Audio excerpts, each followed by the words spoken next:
Hey dears, welcome to Saya Designs. എൻ്റെ പേര് Sandra. നമ്മുടെ ഇന്നത്തെ വീഡിയോ തമ്മിൽ പറഞ്ഞേക്കുന്ന പോലെ എങ്ങനെയാണ് നമ്മൾ മെഷീനിൽ റിവേഴ്സ് ചെയ്യുക, നോർമൽ മെഷീനിൽ എങ്ങനെയാണ് റിവേഴ്സ് ചെയ്യുന്നത് അല്ലെങ്കിൽ കെട്ടിട്ട് തയ്ക്കുന്നത് എങ്ങനെയാണെന്ന് നോക്കാം.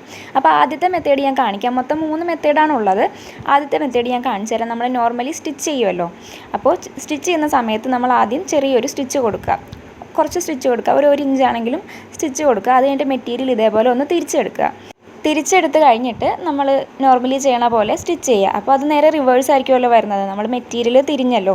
അപ്പോൾ അതനുസരിച്ചിട്ട് സ്റ്റിച്ച് നേരെ തിരിഞ്ഞ് വരും. അപ്പോൾ നമുക്ക് നോർമലി ചെയ്യണ പോലെ സ്റ്റിച്ച് ചെയ്ത് കൊടുക്കാം. എന്നിട്ട് വീണ്ടും നമുക്ക് മെറ്റീരിയൽ ഇതേപോലെ തന്നെ പഴയ രീതിയിലേക്ക്, അതായത് പഴയ പൊസിഷനിലേക്ക് കൊണ്ടുവരാം. എന്നിട്ട് വീണ്ടും സ്റ്റിച്ച് ചെയ്ത് കൊടുക്കാം.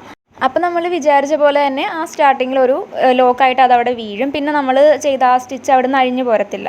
ഓക്കെ, പക്ഷേ ഈ ഒരു മെത്തേഡ് എന്ന് പറയുമ്പോൾ നമുക്ക് ഇതേപോലത്തെ ചെറിയ പീസ് തുണിയിൽ ചെയ്യാൻ പറ്റുള്ളൂ. കാരണം ഇപ്പോൾ എക്സാമ്പിൾ ഒരു സാരിയൊക്കെ നമ്മൾ ചെയ്യുകയാണെന്നുണ്ടെങ്കിൽ അത് ഫുള്ള് തിരിച്ചെടുക്കുക എന്ന് പറയുമ്പോൾ അത് കുറച്ച് ടാസ്ക്കാണ് അല്ലേ. അപ്പോൾ അതിന് വേണ്ടിയിട്ട് വേറൊരു മെത്തേഡ് കാണിച്ചു തരാം. അതിന് വേണ്ടിയിട്ട് നമ്മളിപ്പോൾ സാരി ആണെന്നുണ്ടെങ്കിൽ ഇതേപോലെ എടുത്ത് ആദ്യം ഒരു ചെറിയ സ്റ്റിച്ച് കൊടുക്കുക, കുറച്ച് സ്റ്റിച്ച് ചെയ്യാം നേരത്തെ പറഞ്ഞ പോലെ. എന്നിട്ട് നമുക്ക് എന്താ ചെയ്യേണ്ടതെന്ന് വെച്ചാൽ ഇവിടെ കാണുന്ന ഈ ഒരു ഐറ്റം കണ്ടോ, ഇതാണ് ഫുൾ ലിഫ്റ്റർ. ഇത് ജസ്റ്റ് ഒന്ന് പൊക്കി കൊടുക്കാം. അതായത് ഒരുപാട് പൊക്കരുത്, അപ്പോൾ സ്റ്റിച്ച് വീഴത്തില്ല. ചെറിയ രീതിയിലൊന്ന് പൊക്കി കൊടുക്കുക. അതൊന്ന് ആ മെറ്റീരിയൽ നമുക്കൊന്ന് മൂവ് ചെയ്യിക്കണം, അതിന് വേണ്ടിയിട്ടാണ്. അപ്പോൾ ചെറുതായിട്ട് സ്റ്റിച്ച് ചെയ്ത് കഴിഞ്ഞിട്ട് ഇതേപോലെ ഒന്ന് പൊക്കി കൊടുക്കുക. എന്നിട്ട് ഇതേപോലെ മെറ്റീരിയൽ ഒന്ന് ബാക്കോട്ട് നമ്മൾ വലിക്കണം. ബാക്കോട്ടൊന്ന് വലിച്ചിട്ട് സ്റ്റിച്ച് ചെയ്യുക. ഇത് നമ്മൾ സ്റ്റിച്ച് ചെയ്യുന്ന കൂട്ടത്തിൽ നമുക്ക് ചെയ്യാൻ പറ്റത്തുള്ളൂ, മനസ്സിലായോ? അതിനുവേണ്ടി മാത്രം നമുക്ക് ബാക്കോട്ട് എടുക്കാൻ പറ്റത്തില്ല. അങ്ങനെയാണെങ്കിൽ സ്റ്റിച്ച് വീഴത്തില്ല. നമ്മൾ താഴേക്ക് സ്റ്റിച്ച് ചെയ്യുന്ന കൂട്ടത്തിൽ തന്നെ ഫുൾ ലിഫ്റ്റർ ഇങ്ങനെ പൊക്കി പിടിച്ചിട്ട് ഒന്ന് ബാക്കോട്ട് മെറ്റീരിയൽ ഒന്ന് ബാക്കോട്ടാക്കി കൊടുക്കാം. അങ്ങനെ ആകുമ്പോൾ നമുക്ക് അവിടെ ഒരു ലോക്ക് വീഴുന്നതാണ്.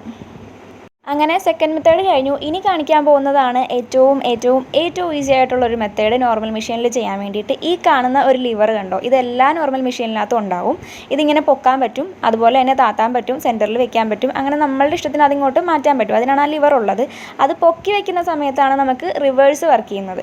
നോർമൽ മെഷീനിൽ എല്ലാവർക്കും അറിയാവുമെന്ന് എനിക്കറിയത്തില്ല, ബിഗിനേഴ്സിനൊന്നും ചിലപ്പോൾ അറിയാൻ ചാൻസ് ഇല്ല. അപ്പോൾ ഈ സംഭവം നമ്മൾ താത്തി വയ്ക്കുമ്പോഴത്തേക്ക് നമ്മൾ സാധാരണ സ്റ്റിച്ച് എങ്ങനെയാണോ ചെയ്യുന്നത് അതേപോലെ ഇപ്പോൾ പോവും കണ്ടോ. ഇനി അതങ്ങോട്ട് പൊക്കി കൊടുക്കുക, അപ്പോൾ നേരെ റിവേഴ്സ് പോകും. പിന്നെ അത് താത്തി കൊടുക്കുക, നേരെ താഴത്തേക്ക് വരും. ഇനി റിവേഴ്സ് വേണമെങ്കിൽ നേരെ പൊക്കി കൊടുക്കുക. അങ്ങനെയാണ് ചെയ്യേണ്ടത്. നമ്മൾ നോർമൽ മെഷീനിൽ ചെയ്യുന്നവർക്ക് ഏറ്റവും എളുപ്പമെന്ന് എനിക്ക് തോന്നിയിട്ടുള്ളത് ഇതാണ്. ഞാനിതാണ് ചെയ്യാറുള്ളത്. കാരണം നമ്മൾ വേറെ ഒന്നും ചെയ്യേണ്ട, ചുമ്മാ പൊക്കി കൊടുത്താൽ മതി.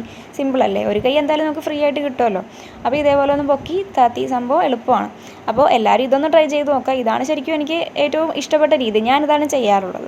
അപ്പോൾ നമ്മുടെ ഇന്നത്തെ വീഡിയോ ഇത്രയേ ഉള്ളൂ. നിങ്ങൾ വേറെ ഏതെങ്കിലും മെത്തേഡൊക്കെ യൂസ് ചെയ്യുന്നവരാണെങ്കിൽ ജസ്റ്റ് ഒന്ന് കമൻറ്റ് ചെയ്യുക. വീഡിയോ എല്ലാവർക്കും ഇഷ്ടമായി എന്ന് വിചാരിക്കുന്നു, യൂസ്ഫുൾ ആണെന്ന് വിചാരിക്കുന്നു. വീഡിയോ ഇഷ്ടമായിട്ടുണ്ടെങ്കിൽ ഒന്ന് സബ്സ്ക്രൈബ് ചെയ്യുക, സപ്പോർട്ട് ചെയ്യുക. പിന്നെ നോർമൽ മെഷീനിൽ സ്റ്റിച്ച് ചെയ്യുന്ന കുറേ ഹാക്സും കാര്യങ്ങളൊക്കെ ഞാൻ ഷോർട്സിലൊക്കെ അപ്ലോഡ് ചെയ്തിട്ടുണ്ട്. വേണ്ടവരൊന്ന് കണ്ടു നോക്കുക. അപ്പോൾ അത്രയേ ഉള്ളൂ. ടാറ്റാ.